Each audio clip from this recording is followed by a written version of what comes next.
Welcome, guys, back to the Grateful Living podcast. Today, I'm thankful to have Antonio Valverde with me. He is the owner of Athlete Perform, a private one on one performance studio in Dumbo, Brooklyn, New York. Antonio, thank you so much for being on. No, of course. Thank you for having me. Of course, thankful to have you. So, take it back to the beginning for us, where you grew up, what your family situation was like, and what you were like as a kid. Oh man. Well, I grew up in Queens, New York, via Cartagena, Colombia. My parents are Colombian. I was actually born there myself, and we came here when I was about 2 years old. So we migrated and settled down in Queens, New York. And literally, I think my neighborhood is like the melting pot per square foot of like the world. Yeah, yeah, yeah, So it was kind of cool because I did grow up with a lot of different types of people speaking different languages, eating different foods. And, later on in life, that is something that I kind of hold true to myself because it allows me to resonate and work with a bunch of different types of people, individuals from all facets of life, all cultures, and I have a great appreciation for that as well. And didn't really know that about myself until like just recently, kind of where everything just seems kind of like normal to me. But I guess that is not the norm, and we're kind of really seeing that right now. Um, and I grew up in a house. English was my second language. I learned English and Spanish at the same time. I am the oldest male in my family, so traditionally that kind of means you are like the head of the family, bred to be. So it was kind of cool because I guess I was translating for my family. I was reading a bunch of legal documents and a bunch of different other things like as a kid. So especially growing up in New York City too, you kind of grow up quicker than most people do. You get yeah. exposed and you have to. That's just the city, right? It's survival. And all those things like have actually helped me be where I'm at today and everything that we're experiencing in the world. It's kind of like, man, I've kind of always felt this uncertainty. I've kind of always had this thing kind of hovering over just the way that we grew up. And my dad is a hard worker. I would say that I got his um, endurance for working, if that's what we want to call it, because he would wake up at 4 in the morning every day, and he's a bridge painter, so he would hang from the bridges with scaffolding or with um, a bungee cord, and he would just go out there and fearlessly like do what he had to do in order to provide for his family and make sure that we always had food on the table. And if he wanted a pair of sneakers or something like that, he would just work. So I got his work ethic really from him, and the creative side from my mom and my grandmother, rest in peace, as well. So it's this kind of cool mixture of creativity and work ethic. Yeah, yeah. So, I mean, obviously, later in your life, football was a part of your life. When did that start at a young age? No, I um, kind of mentioned earlier this jack of all trades. So I grew up kind of playing everything, right? Playing a whole bunch of different sports. I remember playing soccer one year, playing baseball one year, and I probably should have stayed with baseball to be honest. Looking back at it now, I probably should have stayed with baseball, but then I started to like get into extreme sports. So I actually started rollerblading back during, and I don't want to, date myself right now, but back then when rollerblading was like really, and I couldn't try to get into skateboarding, but I couldn't really get it. So then inline skating came out, and I was like, wait a minute, I could probably do this. And I started to do really well with it. And then I started playing basketball literally for my church. Like there was a church league, St. Bart's in my neighborhood, and I was still rollerblading at the time. And I remember a bunch of the kids, in the park that we would in my neighborhood, they were like, "Oh, we're about to go to tryouts. Like, you should come." And I was like, "Basketball tryouts?" I was like, so anyway, I go with them and kind of didn't really know what I was doing. And, went to the tryouts, like started making some shots, started playing defense, and I made it to the next round. And then I made it to the final round. And this was, I want to say we were like all probably like in the fifth grade or so, fifth or sixth grade. And I got cut. I made it to the final rounds and I got Yeah. cut. And I remember that feeling of getting cut and just being like, man, this, this just wasn't a good feeling. I felt terrible. I was like, oh man, I can't like necessarily like live with this. So I remember it was like a week between the final cuts and the first practice. And that entire week leading up to that first practice, I had something in my head. I was like, you know what? I'm gonna go out there and I'm gonna practice every day this week. I'm gonna just get on the court by myself, like just practice, just work on whatever it is that I could work on. And I'm gonna go back to the coach and I'm gonna say, hey coach, like I just started playing basketball. Um, and is there any way that I could be part of the team or at least practice with you guys or something like that? Like, but it was fueled by that like determination of like being told no or like just getting cut. Anyone's been cut, it's a terrible feeling. Yeah. Um, and the coach looked at me and he was like, yeah, come on, we'll bring you on. Um, we'll give you a shot. Like you can practice with us, and if we deem that like you belong, like we'll be part of the team. And listen, I ended up being like the sixth man, won like this MVP award that year. And I wasn't an all-star by any means, but I was just a guy that did whatever needed to be done in order to win the game. Like I didn't care if I scored 30 points, I would fill out the stat sheets with steals, defense, hustle. And that's just kind of like always been me. I've never really been necessarily the star on the team, but I've always been the guy that can help a team win by doing all the things that need to be done that some people may not necessarily want to do. Yeah. And that's when I kind of started this like athletic career where basketball went on after that. And I really, really got into it. And I became obsessed with like jumping and dunking and athleticism. Yeah. And that's all I worked on was trying to jump as high as I can, trying to be as athletic as I can. Um, and then, it wasn't until my senior year in high school that I started playing football. Oh, really? Wow. Okay. Yeah, Yeah. yeah. Um, I went to I went through the public school system in New York, and then I had a great opportunity to go on and went to boarding school. So I went to a school at the time it was called Governor Dummer Academy. Now it's called the Governor's Academy. It's 45 minutes north of Boston. And it wasn't until my senior year that I started playing football. I kind of assessed myself. I was like, hey, like I'm 6'2", 195. I'm, about to be a high school senior. And some of the looks that I was getting for basketball weren't necessarily the ones that I wanted. I kind of wanted to go to like a big D1, big program and have that full experience. So I said to myself, I was like, all right, I could jump high. I'm pretty fast and I got this like athletic build. Let me see if I can play football. And I remember watching what year, I forget what year that was. It might have been like 2001. It was the Miami Hurricanes Florida State game. It was one of their trilogies where the overtimes and the field goals. And I remember watching Ed Reed play Yeah. and just being like, that dude, I want to be like that guy right there. And I just kind of assessed myself and I said, all right, cool. Let me see if I can like put this athleticism together and play football. Maybe that's my way that I could help myself get to college because I didn't have an A grades. I had, C to B grades and I needed some financial help as well. So let me see if I can do something on the athletic field to assist my academics to help me get to the next level. And it ended up being football. I ended up signing and committing to Rutgers University, after playing 8 games of high school football. Didn't really know what I was doing Wow. until the very end. Yeah. Um, that was a cool experience though. Yeah. Yeah. One thing that's interesting, um, and I'm sure it's been a theme in your life, a lot of people get cut and they get down, right? And they say, in your situation, they might have said F basketball, you know? Instead, you worked hard and tried to Mm. improve yourself.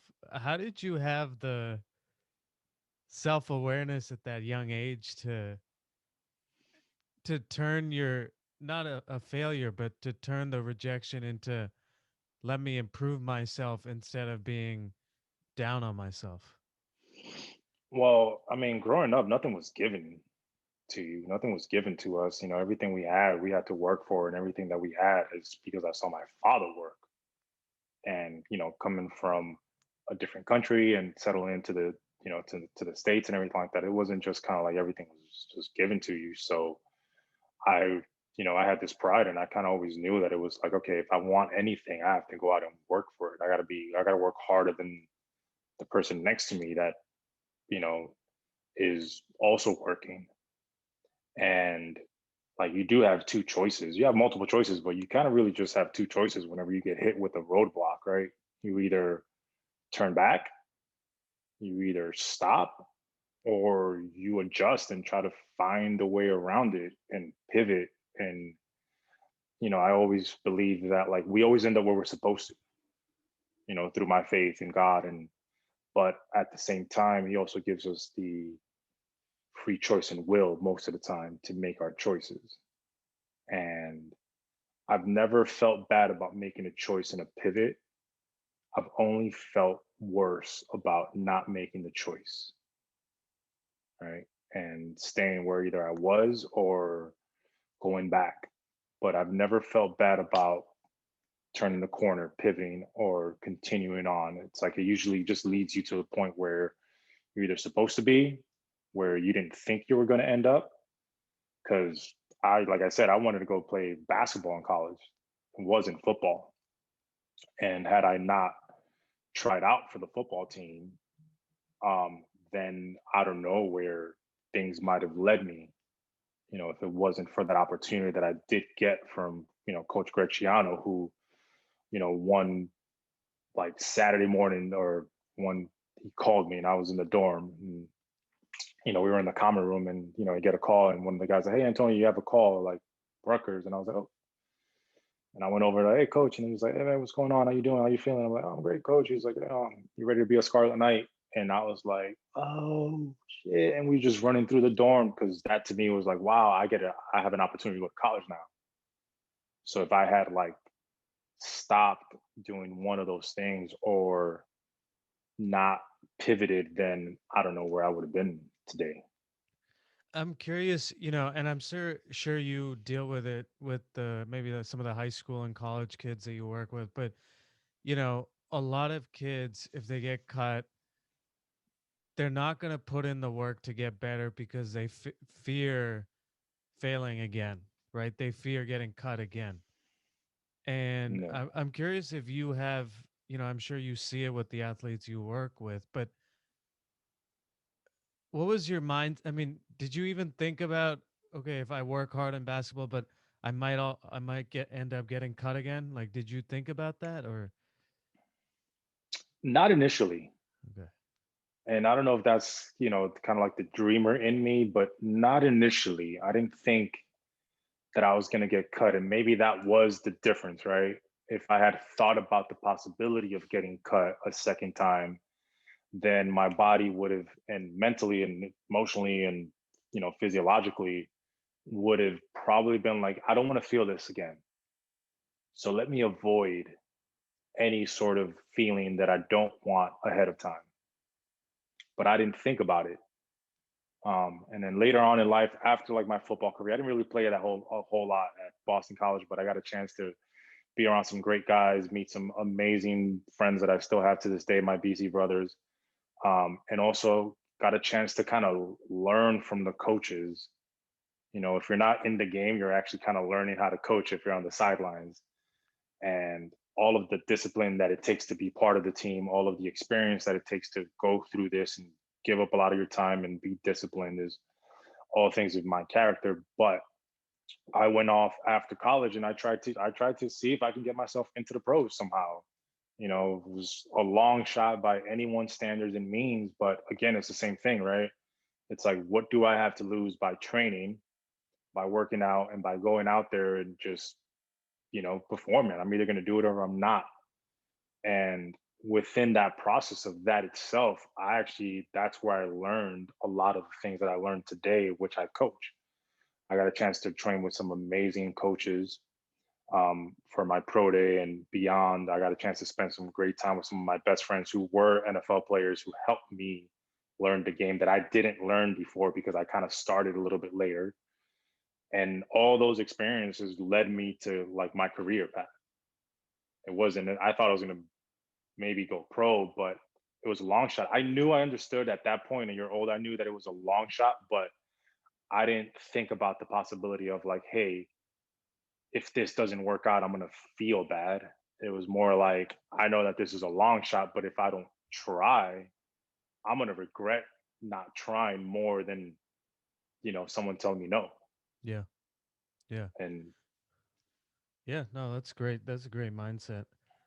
I'm also, you know, I guess I want to also talk about, entrepreneurship and personal training and, you know, when did these come to your mind and did it come at a young age or did it come in later in life or, when did it start coming into your mind to maybe be a career choice? oh man, it's interesting, right? I think everyone in high school, for the most part, or at least back then, I don't know how it is now, because entrepreneurship is actually celebrated now. It wasn't necessarily celebrated before. Before, if you didn't like go into banking, finance, doctor, lawyer, that kind of straight path, you were kind of looked upon as like someone who failed. And honestly, I kind of carried that with me throughout. This is my 11th year in my career, but for 10 years, I've carried this mentality of like this, and by no means was it justified, but in my own head, right? We have our own mental, things. In my own head, I thought it was a failure because, I got to boarding school, then I went to Boston College, and then I didn't go on and work for Goldman Sachs, or I didn't go on and work for Deloitte, which some of my counterparts, one of my peers were doing. And, they had the corporate card, and I went off this other way. I tried to see if I can get in a job in the NFL by any means necessary. And then I fell kind of into training because I was working out for a tryout. And a big, huge thank you to Mike Boyle, strength and conditioning up in Massachusetts, who brought me in and we worked out and trained. And I kind of learned, it was my first initial learning about combine training, speed development, and programming and that kind of stuff, which was actually really cool. And I kind of had two things, right? Either I was going to go this route of, go into finance and banking and go up that corporate ladder, or, I kind of don't want to go through that corporate ladder and I don't want to go into a 9 to 5 per se. And if I'm going to work this hard, I might as well try to maximize my returns and work for myself. So, in the process of training for one of my tryouts, I learned how to train. I called Equinox in Boston, let them know like, hey, this is Antonio Valverde. You know, getting into personal training. I've been working with Mike Boyle for the last several months. Do you guys have any openings? And they were like, yeah, like, come on in, sit down, and had a conversation with them. And they were like, dude, like, we're going to hire you. Like, let's go. And then, so I had this dual knowledge base of like, while I was trying out, working out, I mean, I was working out, sports performance training for my tryouts. I was also learning how to personal train and how to manage a session and how to speak with clients and how to kind of take this knowledge and apply it at the same time. And that was my kind of entryway into my career. I, And yeah, no, no. So it's interesting because it sounds like you trying out for the NFL is really how you got to this point in your career. absolutely. And most people would look at you not making the NFL as a failure, but it ended up guiding you to where you are today, right? I mean, I think most people were probably like, yo, dude, you're crazy. You didn't really play in college. Like your resume, it's just like anything else, right? The NFL is like you don't have a resume. It's like trying to get a job right now without a resume is impossible, right? You're trying to like, but what the difference is like if you do one thing, like if you run really fast, they might give you a shot. If you have one thing, they just need one reason to bring you in and give you a shot in the trial. Still a long shot, right? It's still, one in whatever millions, but yeah, if it wasn't for me saying like, you know what, I don't care like what, whoever says like, dude, you didn't play, why are you trying out? I just didn't care. I was always, and I've always been obsessed with like training. physical training, and having like a routine and being accountable. And those moments and those in that mindset is where I get the best out of myself. Like if you gave me an entire day without like a to-do list or a plan, I would get nothing done. Mm. I'd just be like, oh my God, what happened? I just lost 14 hours. But if you give me like 100 things in a sheet and say, all right, get these things done, then I'm gonna get them done. Yeah. Um, so I'm curious also, it's kind of random, but just, Queens, New York and Chestnut Hill, Massachusetts are very different environments. Or even, where Governor is. yeah. For a New York City kid going to like some suburb, how was that transition? Oh man, listen. The very first night that I got to Governors, right, and this is in a town called Byfield, Massachusetts, right. So the very first night that I got there, I couldn't sleep. It's too It was quiet. hard for me to sleep because it Yeah. was too quiet. Yeah. And it wasn't until a couple days later that one of the dorm parents brought me to like a Best Buy or somewhere to like get like a stereo system, a speaker system, because it was too quiet for me to sleep. I got trains, I got 20 million plus people in outside, and this New York City never sleeps. So it was just too quiet for me to sleep. Like the air, I think I might have gotten sick because the air was just different. Yeah. In Yeah. my first day there, my first week there. But that was ultimately the one thing that I would say, if I can look back at like where my life changed and went one way, it was in that moment that I had the opportunity to go there and now be in this different environment, be in this academic setting where things were asked more of me and I asked more of myself. And then at that point, I was like, I also got a chance to see what it was like on the other side, where I was like, oh, what's going on here? Because, and this is an elite school, right? This is like, you have kids from all over the world that are coming in to like this boarding prep school environment. And um, I now had a chance to be like, wow, this is like, the prince of so and so's son, and this is the son of the CEO from company A, Forbes, blah, blah, blah. And you see the other side. And once I saw the other side, because I also knew that there was another side. That was one of the big differences, right? Where I grew up, there was certain opportunities, but I always knew that there was another side. And I was always curious, and I was always like, okay, what's going on over here? I know that this side exists, the other side. And once I got there, I was like, okay, like I'm here and I belong. And this is my way of being on this side. And if I apply myself, if I, you know, s- be honest, hardworking, and diligent, then like I can potentially provide a future for my family later on in life. And that's kind of like always been my goal, was to be able to get to the point where I can take care of my own family. I can tell my dad like, hey, dude, like, you don't have to like hang from a scaffolding or a bungee cord over the Brooklyn Bridge anymore. You can just like relax at home, and I got you guys, and the bills are fine. And thank you for like raising me and sacrificing your time and your life to make sure that me and my brothers and sisters had a better life. And I've that's always been like the driving force, and still to this day. Yeah. I'm curious, actually, now that you mentioned your parents, especially from an immigrant standpoint, I'm not sure if they wanted you to, after graduating from BC, to start this, more entrepreneurial journey. I'm sure they probably would have wanted you to have taken the safe, big company. Yeah, What was the support like, or from your uh, parents? my parents were cool, man. They were cool in the sense that they, my mom would always say like, make sure you're not doing anything that's going to get you in trouble, right?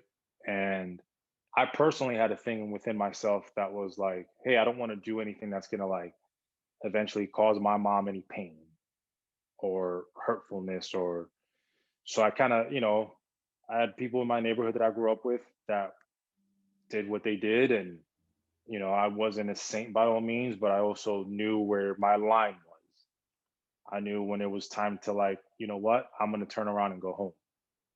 And after a while, certain people in my neighborhood who I loved, they were also kind of like, yo, like go home, like turn around, go home. Like, we love you. It's cool that you're here, but it's time for you to go home now. It's time for you to get out of the car.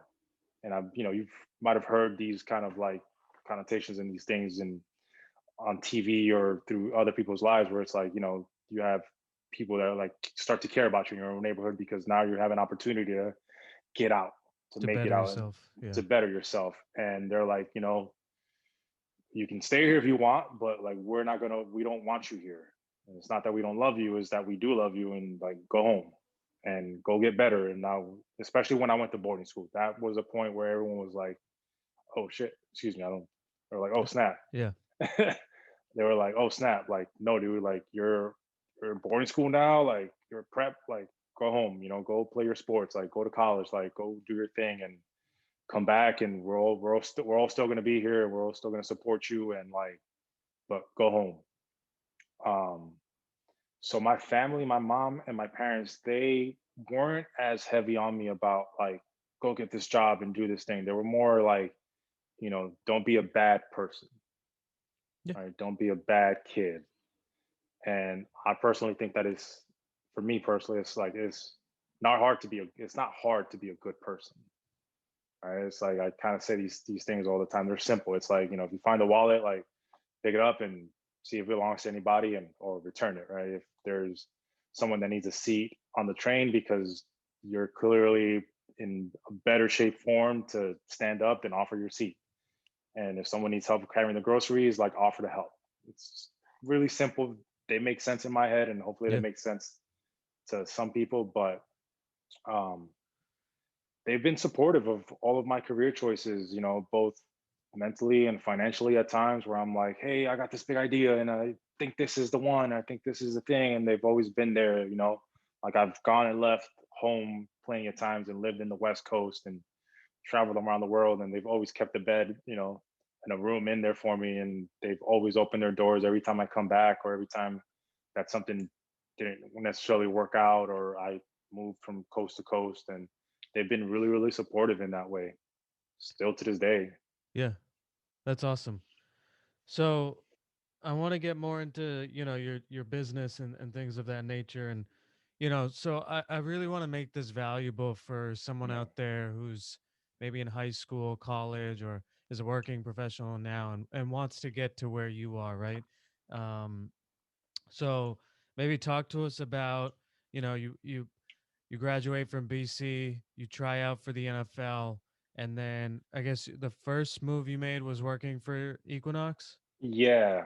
Okay. But then I ended up moving back to New York City, and I got in with a gym called Peak Performance NYC. And at the time, I was a client there one summer in college. I came back for an internship, and I like typed in like Olympic weightlifting, and this one link came up, and I clicked on it, and I reached out to the owner, and he was really cool. He was like, "Yeah, come on in. We'll do the assessment. This is like the pricing that we can do for you." And I worked out with him and his staff for, I want to say a month that I had the internship with before I had to come back to school. And his name is Joe Dowdell. So big thank you to Joe Dowdell as well. Big instrumental individual in my career. So then when I left Equinox and I was like, I'm going to move back to New York City, this was 2009, 2010. Uh, I did a lateral change. I was at Equinox maybe for about a week. Something happened. They wouldn't let me train the way that I train. I want to say maybe I was too advanced, and not speaking highly of myself, but that was just something. There was just something that was like, wait, I can't do this. Like, all right, this isn't going to work for me. Yeah. So I called up Joe and I was like, hey, Joe, I'm back in New York. I actually started training. This has been where I've been the past year. And he was like, buddy, you always got a home here. Like, come on in. So I went there. And like I said, this was like the place, man. This was where all the high end celebrities and people were training, and this was ahead of its time. Like everything that we're doing right now with training and all the equipment, like he had it going on back in years. Like I was there in '06. He had that since 2006. So Yeah. when I got there, there was also this amazing group of trainers that I just learned so much from. And we were just like a big family, and we all worked out with one another, and we all pushed each other. Um, and also their clientele happened to be celebrities and pro athletes, and that's how I kind of got myself involved in working with this high network, high profile individuals, set of individuals. And I've had a great opportunity to work with some amazing, amazing individuals in my career. Um, and I don't like the term, but yes, I did become a celebrity trainer.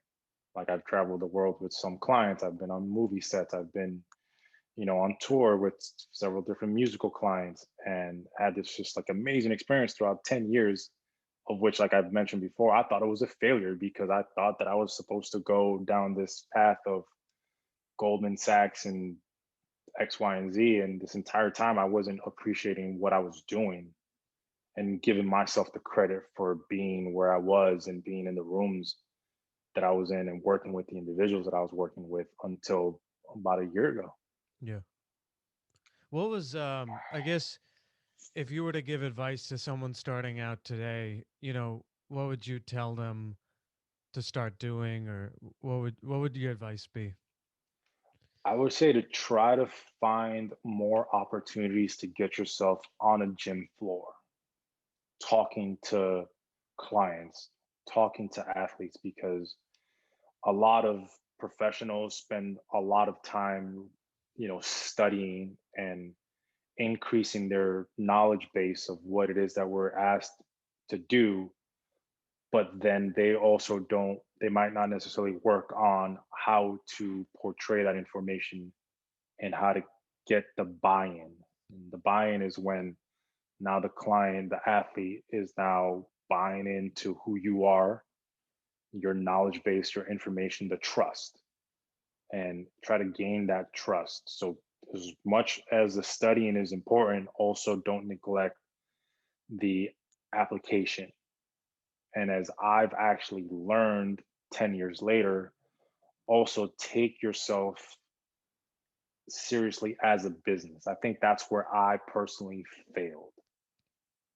And I'm trying to correct these things now, where I was so caught up in not in thinking I was a failure because I wasn't down this corporate ladder, but I was didn't realize that I had the opportunity to establish this a business, which was me. Right? We all talk about brand, but ultimately, if you break a brand down and you look at yourself as a business, right? You incorporate yourself, your whatever you want to call it, whatever you want to call your name, you incorporate that. You get the licensings for that. You get the CPAs. You get, you set money aside within your business. So I would say if you're starting out right now, like, yes, the knowledge, the education is super important, but this other aspect of, you know, applying what you learn and then making sure that you're also creating a business for yourself and taking it seriously in that aspect. Because I personally, like, honestly, there was a mentality at some point where I was like, man, I'm getting paid how much to, like, work out in shorts, and someone would just give you this, like, upfront cash, and you're like, oh, I have X amount of money in my pocket. Well, no, you don't. You have what could potentially be that money once these sessions are now performed and done, but you don't have all of this right away. So if I can give any advice to anyone based on my personal experiences, is those three things: like, apply what you learn, make sure that you pay attention to the business aspect of it and yourself, and then plan out, plan your vacations out, plan your time out, and also make sure that you give time to yourself, because we're in a business where we're taking care of so many people that we will tend to neglect our own selves in that process. So try not to burn out within, this fitness and wellness space. How did you build your reputation up, especially, I mean, if you can think back to year 1 through 3, and how do you convince an NFL athlete, an NBA athlete, to come and work with you for the first time? Um, this is, I mean, this is like a touchy subject, right? Because you have certain coaches on one end and you have certain coaches on the other end. But for me, it just helped that I had this personal experience as an athlete, first and foremost. So that, for me, for my path, was like, oh, like you played, you went through this process, like you're one of us. um Physically, I looked a certain way, I was athletic enough that like I can show you how to do these things. So they're like, oh wow, like you're jumping high, you're running fast, you're also doing these things. Okay, I can find buy-in within that aspect. And then what also helped me was, referrals, with different colleagues and different coaches who were like, hey, I have a guy in New York, I have a guy in LA, you should work with him, you should give him a shot, try him out. And that was necessarily how I also established trust. And it's really important in that first meeting with whoever it is that you're meeting, whether that's an athlete or whether that's the CEO of a Fortune 500 company, is to establish that trust. I'm here to help you. I'm not here to look great. I'm not here to hear myself speak. I'm here to help you and try to listen more you know than you're saying.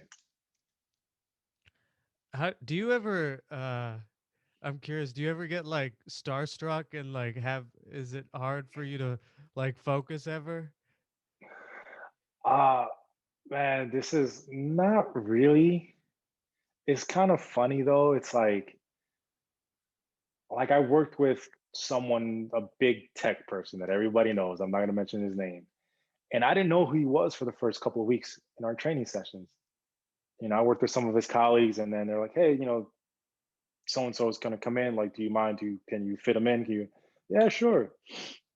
And you're just training, and I didn't know who he was. He's a big, big guy. Like, if I mention his name, everybody will go crazy. But I didn't know who he was for the first couple of weeks, and that's just part of, I guess, my mentality of like, listen, man, I'm here to do a job, and I'm here to work, and I respect everyone for what they do, and I respect creativity. I've been starstruck a couple of times by like big like financial like moguls, where I'm just like, oh wow, like you created that. That's pretty cool, man. And I'm big art guy, so I have an art collection that I'm building. So I'll be a little bit more starstruck if I see like a favorite artist of mine or someone, and I'm just like, man, that's cool. I like what you did there, and I would love to acquire your work. And those are the times that I've been starstruck. But other times, you gotta keep your cool, man, and you just gotta respect everyone for what they do and their craft. What's Um, what's the key to keeping a client? Is it just coming up with creative workouts, coming up with or what's the key to having them come back to you year after year? Results. I mean, ultimately, that's essentially what we get paid for is results. You got to show results. You have to be cool, right? This is a personal training, right? Personal being the first thing before training, business. So making sure that your rapport with the client is the best that it can be. And, I've been fired before for one reason or another. I've also had clients who will not train with anybody else ever again because they're like, dude, I can't train with anybody else ever again. Like you're my guy, you're my person. Like for whatever reason, they're buying into you as well. Um, so make sure that like you are your product. Make sure that you show up on time. Make sure that you're prepared for your session. Make sure that you take your session very seriously, and also understand that you're there to assist them. And at any given time, you could get fired. So, stay on point. I'm talking to myself right now. That's kind of like how I give advice. I actually like just talk to myself, but stay on point. Make sure that you and your product and your beliefs are right, and just do your thing. Yeah. And I definitely want to ask you, can you talk about, athlete perform and now this place in Dumbo and you know how's that process been? I mean, you know, tell the young people out. I mean, it took 10 years, but I mean, Yeah. you know, talk about that process too.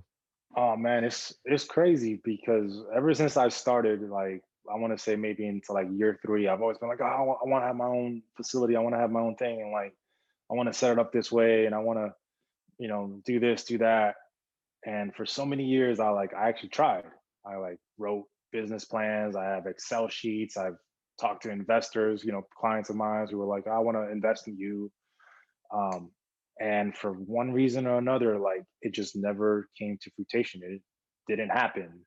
And again, those are those moments in which it was just like, man, like this sucks. Like, oh, I thought I was gonna be able to like get out of this like hourly rate into like a more fixed, financial environment, and all those different times where things didn't work out. Ultimately, it just led me to where I'm at right now, which is somewhere where I wouldn't change for anything in the world.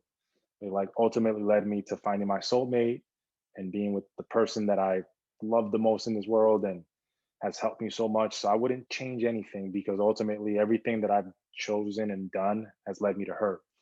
But that all ties in together is that like, you know, March of 2019, we go into lockdown and, Corona, COVID hits, and all of a sudden it's just like I know a lot of people, a lot of colleagues, and a lot of friends who have lost their business, have lost their establishments, unfortunately.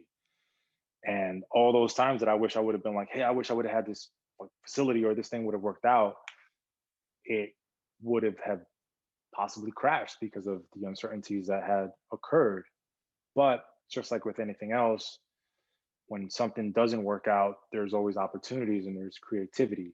And for me, I was lucky I was able to like find this small studio space in a time where everyone in the building left. So there's opportunities, right? And worked out a deal with the landlord. And but up until this point, I've just been amassing equipment throughout my entire career, just hoarding equipment, Yeah. like obnoxiously paying storage in like three different states of equipment. Yeah. And it all finally came together. I think I was finally ready to go ahead and say, okay, this is where I'm going to start. May not necessarily be the biggest place in the way that I would have like envisioned it earlier in my career, but it's exactly what I need right now, and it's exactly what can help me to continuously work with the people that I work with here in my hometown, and then also do this digital platform that I've been working on for a while now, and just have peace and comfort of having my own space and learning how to be a better businessman, with that responsibility Yeah. that I probably wouldn't have been so responsible 5, 6, 7 years ago. Yeah. Yeah. Mm. Um, I guess, obviously you're gonna continue to grow and things of that nature, but are there any other, because a lot of trainers are gonna be looking at this interview and thinking, how do I get to that point? Any other pieces of advice in term like, you know, if they're in that 1 through 10, years where you Yeah. were, or, did you work for free? Did you DM people? I mean, anything else that might be of practical value for them? Yeah. I mean, listen, absolutely, man. There comes a point in which you're just like, you have to make money. But even in that process, there's also going to be opportunities in which you're not going to. Right. There was an opportunity for me to come to New York August of 2019 and work with a fitness professional, Mike Atkinson and Chris Brickley of Black Ops basketball here in New York City. And you know, I'm I'm 37 years old, and I came back to New York to help them and create this opportunity for myself in which like, you're not necessarily getting paid a whole lot, but you're in there, you're grinding, you're working, you're solidifying yourself as someone that can be trusted, and be patient because over time, all those times in which you try to solidify yourself will ultimately lead you to the point where like, okay, I didn't make $100 here, but now I can go ahead and leverage my experience and my time and then go ahead and maybe make more there. So, I would say yes, find kind of what it is that you want to do by finding out what you don't want to do, right? And it's okay to not work with celebrities. It's okay to not work with whoever it is, right? Because there's a lot of opportunities in other places. So don't be afraid to explore those places. Explore the things that are quote unquote like not sexy, right? Everyone wants to say that they're a celebrity trainer. Everybody wants to say that they work with pro athletes, but at the end of the day, what are your goals? Are your goals to make money? Are your goals to run a successful business? Are your goals provide for your family? Or your goals are actually like, hey, I want to work with pro athletes. I want to, personally, one of my goals is at some point is like I would love to win an NBA championship with a team. That's just like a personal goal of mine. I think that would be really cool to be back with a team Yeah. and experience that culture and go ahead and work towards a common goal that's greater than the self. And it would be cool to tell my future kids if I'm blessed enough to have them, like, hey, like, look at my ring. Yeah. Um, but literally, like, I would say for anyone that's starting off is like, just try, try, work, find ways to sustain and support yourself. And over time, just be a little patient because where I started isn't necessarily where I'm finishing. I still don't know where I'm going to finish. Right. And I still don't know where this career is going to take me or this path is going to take me. But I try not to have so much anxiety about it anymore and just try to allow myself the opportunity to like just flow and ride the wave. Did you ever get close to giving up? Oh man, I think once a year. Yeah. Yeah. Yeah, I'm telling you, like once a year, I'm just like, oh man, like I'm either not making enough money or I'm just like, I need more. I need something that's more concrete. I need something that's a little bit more stable. I don't have health insurance. Like all these things play in my head. Like, how am I going to take care of a family? Like, I prior to meeting my partner, I was just like, yo, who's gonna kind of like want me? Who's gonna like? How can I be like suited?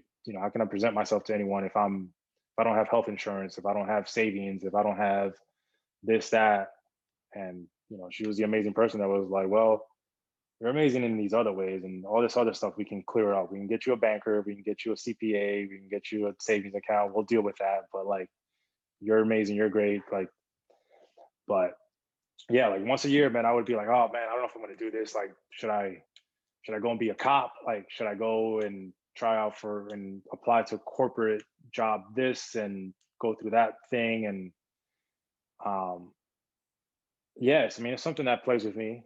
It still does. There's no securities, there's no certainties in anything that we do. But you have to sit down and ask yourself, what is my ultimate goal and what do I want to accomplish and what kind of life do I want to live? That's where I'm at right now. And that's the conversation that I have with my partner is like, what kind of life do I want to live? So if I can give anybody an advice from year one to, your last year is like, what kind of life do you want to live? And then reverse engineer that as best as possible. One of my mentors is a former executive at Nike, and that's kind of like what he does, and that's what they do is they try to reverse engineer. And he sat me once, and he was like, "What kind of life do you want to live, bro? Like what? Like what? Like I'm not talking about like financial domination, like not like money or anything like that. It's just what kind of life do I want to live, and then visualize what that is, and then write down what are the steps that are going to entail for you to get there."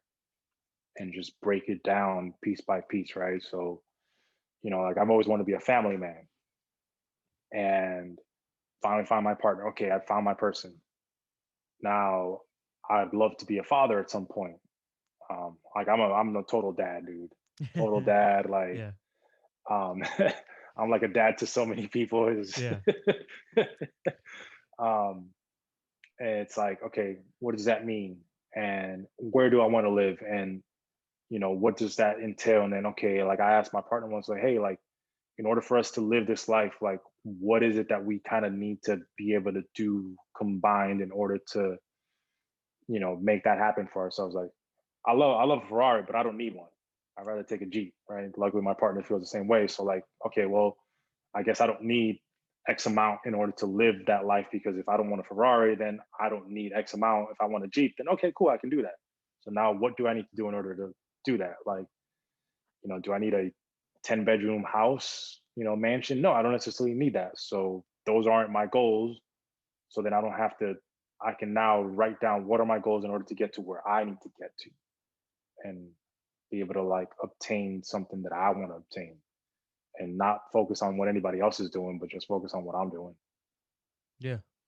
Uh, I guess. Do you want to talk about your studio and who you cater to? If there's anybody out there that wants to reach out, or I'm not sure if you're accepting clients, but just talk about your own business. Yeah, no, absolutely, man. Right now, I have a mixture of clients between a couple of celebrities. Everything's changed, right? The landscape of the world has changed. So some of the people that I work with are no longer in New York. They're wherever, they are where they are. So I have a mixture of celebrity clients that I work with or that are now starting to come back into town one of them that I go see personally. And then I have another mixture of clients who are just hardworking, every day, like just cool people that buy into me and my system and my training modality. And, my goal for anyone that I work with is like my job is to literally help you become better at what you do, right? That's the whole part of performance. So, and through training, I try to create resiliency. Like we do that for athletes. We try to make them more resilient so they can handle their season and their workload. But we can do that as well for corporate executives. We could do that as well for, everyday, people, moms. Like, so I personally, man, I like to work with people that are just cool, man. That just cool people. We can vibe, we can work with, and I can go ahead and be myself and create the best opportunity to have the best training modality for them so they can go ahead and be better. And, I have a private studio. I keep it real clean right now. It's just one person at a time to just kind of deal with everything that we're experiencing right now with COVID and be safe.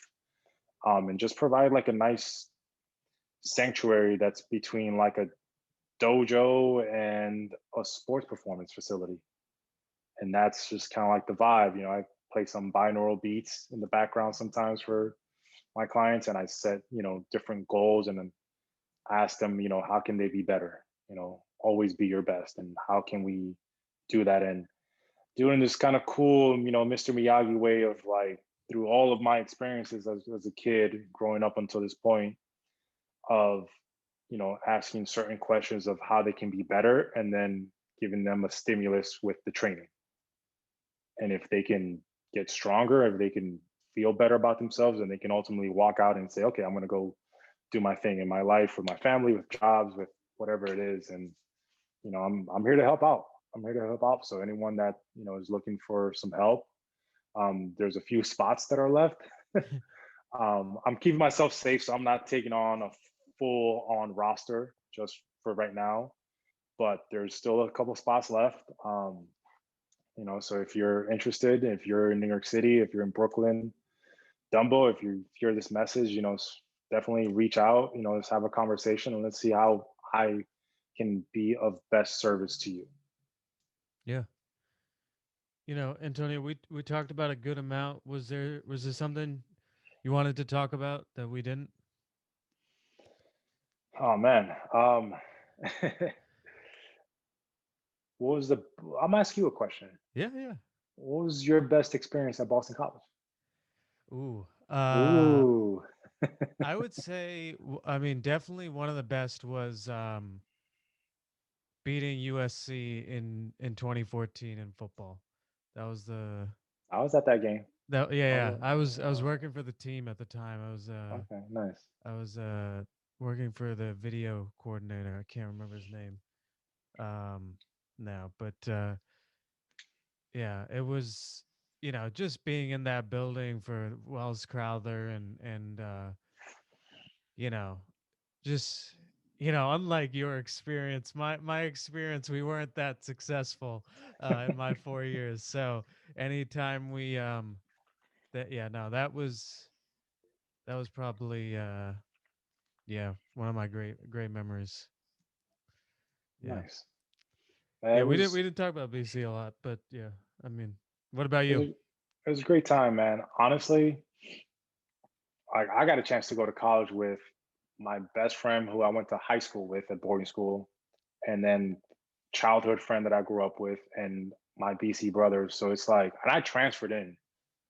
Like I chose to go to Boston College. I chose because one of the questions that I asked myself when I was at Rutgers was like, hey, if I get hurt, if I never play a single down of football, like, would I be happy with everything else that I had going on? And I got a chance to visit BC for a week, with another friend of mine that I went to high school with. And so I just saw a different opportunity, and I was like, oh man, I really like it here. Like, I think this is a place where I can have like a great experience, as a student, education wise, and then also social wise. And if nothing ever happens with football, then I know that I would be happy here as a student. And I mean, for me, the best experience was just having all this time, like I said, with some of my closest friends and brothers. And, we still kind of like, we still have our group and we still chat and we still talk. And that was just the overall experience, was just being able to go to college and become a man and grow and go through this process with a lot of the guys that I'm still really, really close with till this, till this day. 100%. Yeah, the friendships are definitely what stay with you, 4 or 5 years, and I'm sure 10 years down the line, it's Oh, just, yeah. yeah. And like I said, like I found my person, and ultimately like that was because someone that I went to college with, who I'm still really close friends with, we were like, dude, we've known each other for 18 years now. He was like, holy. And I'm Oh, like, man. that's crazy. And Yeah. he was the one that introduced me to a client of mine that ultimately led me to find my partner, Wow. because they worked together, and it was just like, and again, look at just the way that life is. It's like I made certain choices and decisions which ultimately led me to where I'm at today. And I wouldn't change any of those. So for anyone out there, I mean, one more thing I would say is like, don't regret any of your experiences, because ultimately they lead you to where you are now and where you're supposed to be. 100%. So Yeah, that's awesome. yeah. Um, so, Antonio, I'm gonna, I just want to acknowledge you, man. It's been awesome to hear your journey, and obviously it's not all you know sunny days, but you've I think our generation doesn't like to put in the time and work, and it's an important lesson for all of us, that these things take time, and Yeah. sometimes you don't see when it's going to come, obviously you want it to come within year 3 or whatever, but you know the beautiful thing is you've been able to create a career out of this, and it came in year 10 or whatever, but you're now doing what you set out to do through hard work, through client building, through working for a little money, and that's awesome to see. And yeah, if why don't you for any social handles you have, you want to let people know where they can follow and support you? Yeah, I mean, first and foremost, my email address is info@athleteperform.com. If you want to find me on Instagram, my handle is Antonio Performance. Um, and yeah, I mean, I battle with, social media all the time, because I'm a private guy and I'm trying to find my way of being able to showcase my talents and showcase my skill set, but also find that balance between privacy and social media. And I'm not gonna lie, part of me didn't necessarily want to come on board here today, not because I don't can't have these conversations, just because it's more like I'm just like a private guy. Yeah, yeah. So me doing this is like, it's it's a lot. Yeah, yeah. It's a Thank lot. you. And Yeah. thank you for making this experience very smooth. And honestly, like, yeah, thank you for having me. I'm honored, and I hope that whoever listens to this, has an opportunity to learn something from this, or learn something from my personal experience, and I can help them and they can help themselves out in their own path and journey. So, if you have any questions, like, just shoot me a DM or an email, and I will, especially if you're a BC Eagle and you're listening to this, like, I'm open. I'm open to all BC Eagles, and I'm here to help you guys out. And there's people who helped me before that, so pay it forward. And I'm at your service. Hey guys, after Antonio and I finished up recording, we actually continued to talk. And at a certain point, I was like, feel like this is pretty valuable stuff. So I ended up starting to record, us just chopping it up, Uh, so hope you enjoy. It's a little less structured, but still very valuable information. Like I was saying, I was talking to my wife and I was talking to my best friend Taylor. Um, and it's just kind of like, it's not that we like care what people think about us, but it's more about what we think about ourselves in regards to like what somebody else might think about us. So it's like From their perspective. from their Yeah, perspective, right? yeah. And it's just kind of like at the end of the day, like the reality is like nobody cares. And that's not to sound mean, that's not to sound harsh. It's just kind of like nobody cares. And those that do matter should matter, and those that don't matter shouldn't matter because everyone's living their own life. Everyone's dealing with their own issues right now, their own things. So it's kind of like it's more about like the self and the individual. It's kind of like I don't necessarily care what somebody else thinks about me, but I care about like how I view myself in moments and in situations and how I perceive myself. It's funny because I think we think that a lot of people think about us, and it's like I look at my own life and I'm like, I don't think about anybody. Like I don't have time to think about anybody. It's like, it's the same way for everybody else. Everybody's just figuring out their own problems. They got laundry today or whatever. And it's like that's what they're thinking, but they're not thinking about you. Yeah. And it's like, and those that do, they're not gonna like necessarily judge you, man. They're not gonna like I said, like I spoke with my brother Taylor, my brother from another, Taylor Soleil, man. Congratulations on everything that you're doing and accomplishing and the resiliency that you continuously have. Like I love you, bro. If you hear this, like, you know that.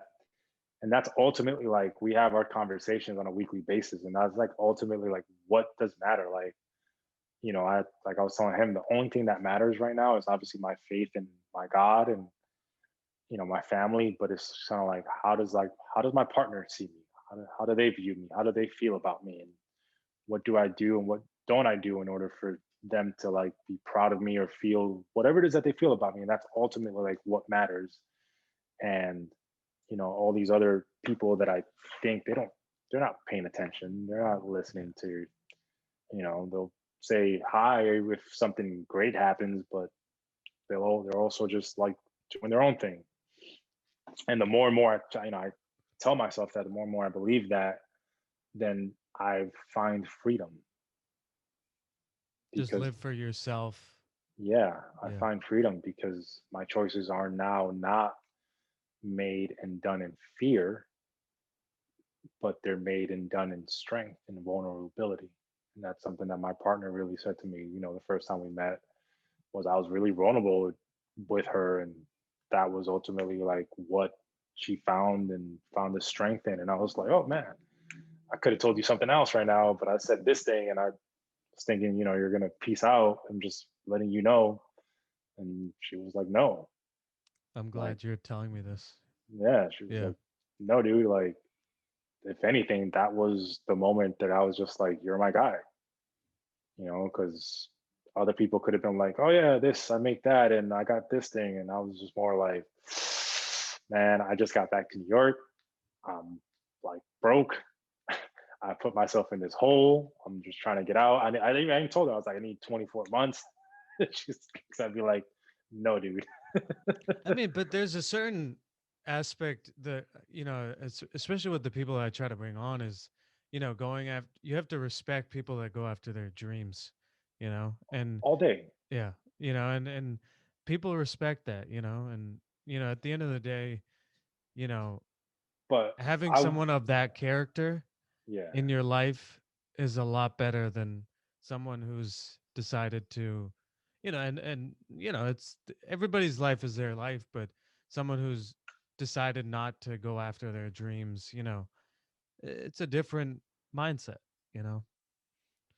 yeah, yeah. I mean, listen, man, I respect anyone that's like, yo, I'm gonna go after my dream, right? Because it's nothing's easy, but it doesn't take as much effort into going, okay, I'm gonna go this route. and I'm going to climb up this ladder, and I'm going to be safe here. And that's, for some people that works, right? And if that ultimately works for you, like great, man, like run with it. Like do the best that you can with that. That doesn't necessarily work for a lot of people, and definitely doesn't work for me, or hasn't worked for me. And every day I'm just like, I'm excited because one, I get to kind of plan out this day for myself that is revolved around working with other people, helping people, and then I get to spend time with my partner and help her with her business, and our business, and um spend time with them, be able to do certain things which to me are important, right? I'm like, it's like if I'm never home, if I'm always flying around doing my job and trying to make all right, quote unquote, trying to make all this money to provide, but I'm never home, that to me is not necessarily success. That might be the opposite, but it's finding that balance between that and also not being broke. Yeah. Yeah. No, it's a tough balance. But I mean, I don't know what her job is, but I mean, if she can travel with you, you should try to bring her along. Yeah, no, we like I said, I found my person, and we gel really, really well with both our businesses. And she compliments me in this amazing, just dope, creative way. Also introduced me, her and her family introduced me to, like, certain things that I loved growing up. Like I'm actually getting into competition shooting, Yeah. right? Which, I've kind of always had this, you know, thing for firearms, and not in like a messed up way, but more in like a respectful, like just engineering, just wow, like just. And I grew up watching '90s action movies with my grandfather, so Yeah. there's definitely a correlation there. And now I'm really like looking into like competition shooting, because that's something for me that has allowed me to like tap into this mind, this athletic, like just tunnel vision. Just I don't know how to explain it, It's a but nice like it challenge for you. It's separate from your business. It's something you're doing for yourself. It's that not for the money or anything like that. Yeah. yeah, yeah. And then just allows me to tap into this level of focus that I've always kind of had as an athlete. And I can do it without potentially, like, physical harm and risk. You have to be careful, obviously, when you're there, Yes. Yes. but it's not like I try not to go as much as I would love to. I try not to go and like play open run basketball, because if I roll an ankle, if I get hurt, then I can't work. Oh yeah. So I try to limit those as much as possible. As much as I would love to be athletic, like I can still dunk. Wow. As much as I Yeah. would still love That's to be cool. able to. Yeah. I had a 40-inch vertical at one point in my life, man. Yeah. Um, but this is something that I found that I just kind of like exercises this, like, just focus and this intensity and this rush. And I'm like zenned out afterwards. I'm hyper, but I'm zenned out at the same time, which is what like playing, competitive, high level sports is. Like you're hyped, but you're zen at the same time. Yeah. Yeah. All right, my man. No, no, Yeah, that's good. I think one quote I think you would like is I heard the other day is prove yourself right. You know, I think so many people are doing the trying to prove others wrong. hold on, man. Let me write this down, man. Yeah. And it's a good quote cuz it's the things you should be doing in terms of your work ethic and all that, it shouldn't be to prove someone else wrong or anything. It should be you believe in your own potential and your greatest self and what you can be. And so I think Man, that, it's funny, right? It's like that little one quote just sparked me. yeah. No, Yeah, it's a damn. good one. It's a good one, man. It's a good one. Yeah, that just sparked me. That got me going. I'm ready to go now. I might just go work out now. Yeah. Yeah. Do yourself right. I like that. Yeah. I'm gonna borrow that. All right, Yeah. all my clients this week, we got some good stuff to work on. So, but all right, man. Listen, Awesome. it's been a pleasure, man. Thank you. From one ego to another. Thank you for reaching out, and thank you for having me. Yeah, no, This thank has you for being been on. an amazing experience, a great conversation. Hope I can provide a lot of value to anyone and everyone, and you know, I hope everybody's You well and did safe that. out there. You did that. Thank you, Thank you. thank you.